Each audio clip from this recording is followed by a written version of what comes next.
तो स्वागत है आपका साइंस और टेक्नोलॉजी की इस नई दुनिया में। इस वीडियो में हम आपको बताने जा रहे हैं कि आखिर कैसे फैक्ट्रीज में pressure cooker, non stick pan और कैंची से लेकर शेव करने वाली रेजर ब्लेड तक को बनाया जाता है। तो चलिए दोस्तों, बिना किसी देरी के वीडियो शुरू करते हैं। सबसे पहले हम बात करते हैं oil can making. Oil can बनाने के लिए सबसे पहले एक स्टील की शीट को एक कटिंग मशीन के जरिए 3 हिस्सों में काट लिया जाता है। फिर इस काटी गई शीट को एक रोलर मशीन में से गुजारा जाता है, जिसके बाद ये शीट राउंड शेप में आ जाती है। फिर इसके दोनों हिस्सों को एक वेल्डिंग मशीन के जरिए वेल्ड कर दिया जाता है। फिर इस राउंड शीट को एक प्रेसिंग मशीन में डालकर स्क्वायर शेप दे दिया जाता है। फिर इस स्क्वायर कैन के दोनों तरफ के किनारों को एक मशीन के जरिए बाहर की तरफ मोड़ दिया जाता है, ताकि इन पर ढक्कन लगाकर इनको सील किया जा सके। फिर एक स्टील की शीट को इन स्क्वायर कैन के ऊपर रखकर एक मशीन के जरिए इन्हें वेल्ड कर दिया जाता है, और फिर इसी तरह से इस कैन के ऊपर वाले हिस्से को भी इससे वेल्ड कर दिया जाता है, जिसके बाद ये ऑयल कैन पूरी तरह से बनकर तैयार हो जाती है। Next is scissor making process. कैंची बनाने के लिए सबसे पहले इसके हैंडल्स को बनाया जाता है। इन हैंडल्स को ब्रास मेटल से कास्टिंग करके बनाया जाता है। इसके लिए सबसे पहले एक मोल्ड में मिट्टी भरकर इन हैंडल्स का शेप मिट्टी पर ले लिया जाता है। फिर इसकी तरह एक दूसरे मोल्ड में इन हैंडल्स को उल्टा रखकर दूसरी तरफ से भी इनका शेप मिट्टी पर ले लिया जाता है। फिर इन दोनों मोल्ड को आपस में मिलाकर एक बक्सा तैयार कर लिया जाता है। फिर इन बक्सों में पिघले हुए ब्रास मेटल को डाला जाता है। इन सभी बक्सों को ब्रास मेटल से भरने के बाद इन्हें कुछ देर ठंडा होने के लिए छोड़ दिया जाता है। फिर इन सभी बक्सों को खोलकर इनमें से मिट्टी को हटाया जाता है और हैंडल्स को मिट्टी से अलग कर लिया जाता है। इसके बाद इन हैंडल्स को पहले से बनी बनाई कार्बन स्टील की प्लेट्स से अटैच करना होता है। इसके लिए इनको आपस में मिलाकर इनमें ड्रिल मशीन की मदद से छेद किया जाता है, और फिर इनमें कीले डालकर इन्हें हथौड़ी से ठोक दिया जाता है। फिर इन प्लेट्स को हथौड़ी से पीट कर इनका पैड निकाला जाता है और इन्हें परफेक्ट शेप दे दिया जाता है।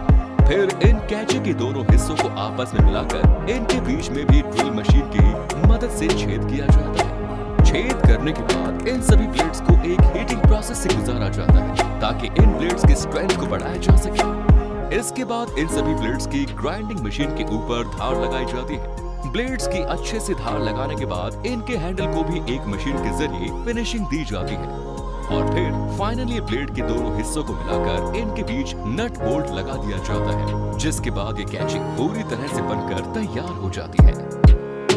Next is pressure cooker making.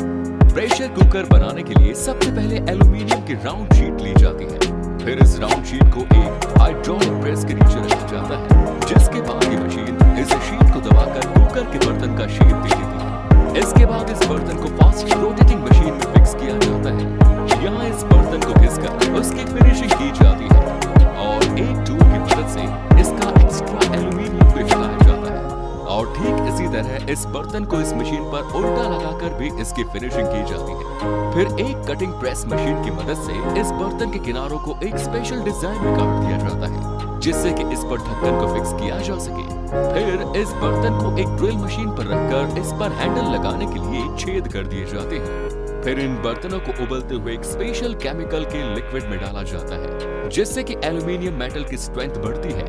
कुछ देर यूं ही इस उबलते लिक्विड में पड़ा रहने के बाद इन बर्तन को इसमें से निकालकर ठंडा होने के लिए पानी में छोड़ दिया जाता है।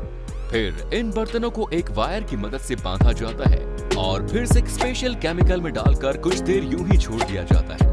जब इस केमिकल से निकलने के बाद बर्तनों को वॉश करके सुखाया जाता है, तो इन बर्तन की चमक कई गुना तक बढ़ जाती है। इसके बाद काम शुरू होता है इन कुकर के ढक्कन बनाने का। इन कुकर के ढक्कनों को भी ठीक इसी तरह से एल्यूमीनियम शीट से तैयार किया जाता है, और ठीक इसी तरह से ही इन ढक्कनों की भी फिनिशिंग की जाती है, और एक मशीन में लगाकर इन ढक्कनों के किनारों को भी मोड़ा जाता है, और एक कटिंग मशीन की मदद से इनके किनारों को भी ठीक उसी बर्तनों की डिजाइन में काट दिया जाता है, ताकि दोनों किनारे आपस में जुड़कर लॉक हो जाए।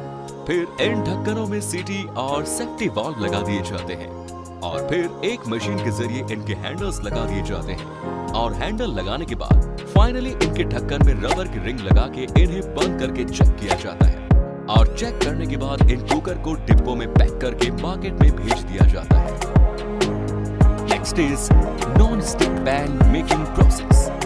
नॉन स्टिक पैन बनाने के लिए सबसे पहले फ्लैट एल्यूमिनियम की राउंड शीट ली जाती है और इस शीट को फिर हाइड्रोलिक प्रेस के नीचे रखकर दबाया जाता है, जिसके बाद ये शीट पैन की शेप में आ जाती है। ये पैन अलग अलग टाइप के हो सकते हैं, इसमें कुछ सिंपल फ्लैट तो कुछ गहरे बर्तन की तरह हो सकते हैं। फिर इन पैन को एक मशीन पर लगाकर इनकी घिसाई की जाती है ताकि इनके सरफेस को चमकाया जा सके। घिसाई के बाद इन पैन की सरफेस एकदम शाइनी हो जाती है। फिर इन पैन के ऊपर हैंडल लगाने के लिए ड्रिल मशीन के जरिए इनके किनारों पर छेद किए जाते हैं। फिर इन पैन को एक एक करके एक रोटेटिंग प्लेटफॉर्म पर रखकर इन्हें घुमाते हुए इन पर एक स्प्रे मशीन के जरिए पेंट किया जाता है। पेंट करने के बाद इन पैन को कन्वेयर बेल्ट पर रखकर एक हीटिंग चैम्बर से गुजारा जाता है, जिसके बाद इन पर लगा पेंट अच्छे से इसकी सरफेस पर चिपक जाता है। फिर इनको एक रोटेटिंग मशीन पर फिक्स करके इन पर साइड से डिजाइन वाली 2 लाइन बनाई जाती है और नीचे की तरफ भी इसका पेंट थोड़ा हटाया जाता है ताकि इसमें हीट इंडक्शन अच्छे से हो सके। फिर फाइनली एक मशीन के जरिए इन पैन पर हैंडल को लगाया जाता है। इसके बाद ये पैन पूरी तरह से इस्तेमाल के लिए तैयार है। फिर इन पर पॉलीथीन लगाकर इन्हें पैक कर दिया जाता है और एक हीटिंग गन से पॉलीथीन को इस पर अच्छे से कवर कर दिया जाता है। Next is razor blade making. Razor blade बनाने के लिए एक स्टेनलेस स्टील की पतली पट्टी का इस्तेमाल किया जाता है।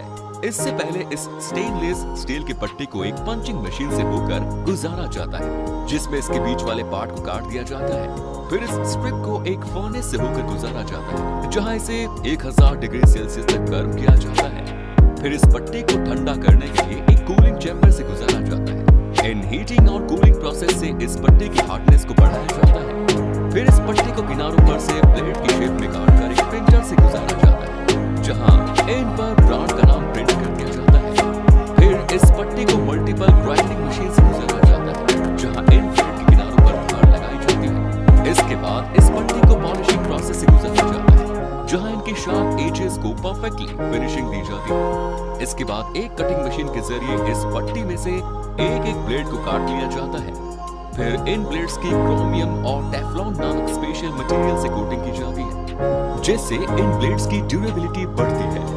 और फिर इन सभी ब्लेड्स की ब्लू लाइट में रखकर इनके किनारों को चेक किया जाता है और इनके सैंपल लेकर इसकी हार्डनेस और शार्पनेस स्टैंडर्ड को टेस्ट किया जाता है। इसके बाद इन ब्लेड्स की एक ऑटोमेटिक मशीन के जरिए पैकिंग कर दी जाती है। Ceiling fan making process. Ceiling fan बनाने के लिए सबसे पहले इसके ऊपरी और निचली प्लेट को कास्टिंग के जरिए बनाया जाता है। इसमें तेजी से घूमते हुए एक मोल्ड में पिघला हुआ मेटल डाला जाता है और जब थोड़ी देर बाद इस मोल्ड को खोला जाता है तो इसमें मेटल की प्लेट बनकर तैयार हो जाती है। इस तरह से इन मोल्ड्स में फैन के दोनों तरफ के कवर तैयार किए जाते हैं। फिर कास्ट की हुई इन प्लेट्स को एक रोटेटिंग मशीन में फिक्स करके इनकी फिनिशिंग की जाती है और इनका एक्स्ट्रा मेटल भी हटा दिया जाता है। फिर इन दोनों प्लेट्स में ड्रिल मशीन की मदद से होल किए जाते हैं। ये होल ऊपर और नीचे दोनों ही प्लेट्स में किए जाते हैं। फिर इन दोनों प्लेट्स को स्प्रे पेंट द्वारा पेंट किया जाता है और इन पर कुछ कलर की डिजाइन भी डाली जाती है। फिर इसके बाद मेन काम शुरू होता है इस फैन की मोटर को बनाने का। इसमें सबसे पहले कोयल को बनाया जाता है और कोयल को अच्छी तरह से फिक्स करने के बाद इसमें बाइंडिंग की जाती है। बाइंडिंग के लिए इसे एक ऑटोमेटिक मशीन पर फिक्स किया जाता है, जिसके बाद ये मशीन इस पर कॉपर वायर को काफी तेजी से लपेट देती है। मोटर की बाइंडिंग हो जाने के बाद बारी आती है कनेक्शन करने की। इसमें बाइंडिंग वाले वायर्स को पीवीसी वायर से कनेक्ट किया जाता है और इन वायर को ऊपर से निकाल दिया जाता है। इसके बाद ही मोटर पूरी तरह से तैयार हो जाती है। फिर इसमें फैन के नीचे वाली प्लेट में रोटर को स्क्रू के जरिए फिक्स किया जाता है। रोटर के फिक्स हो जाने के बाद इसमें बेयरिंग लगाई जाती है। फिर इस बेयरिंग के अंदर तैयार की हुई मोटर को फिक्स कर दिया जाता है और फिर इसके ऊपर वाली प्लेट को लगाकर इस मोटर को पैक कर दिया जाता है और इसके बाद फिर इसमें ऊपर की तरफ एक होल्डर लगाया जाता है, जिसकी मदद से इस फैन की टेस्टिंग की जाती है। टेस्टिंग में सक्सेसफुल हो जाने के बाद इसमें नीचे की तरफ कुछ डिजाइन भी लगा दी जाती है और फिर फाइनली इसकी ब्लेड्स को लगाकर फिर से एक बार इसकी और टेस्टिंग की जाती है और फिर वापस से ब्लेड्स और रोटर को अलग अलग करके इन्हें अलग अलग डिब्बों में पैक कर दिया जाता है। तो दोस्तों, अगर आपको ये वीडियो पसंद आई तो इसे लाइक करें, शेयर करें और ऐसे ही नॉलेज से भरे और वीडियोस देखने के लिए हमारे चैनल को भी सब्सक्राइब जरूर करें।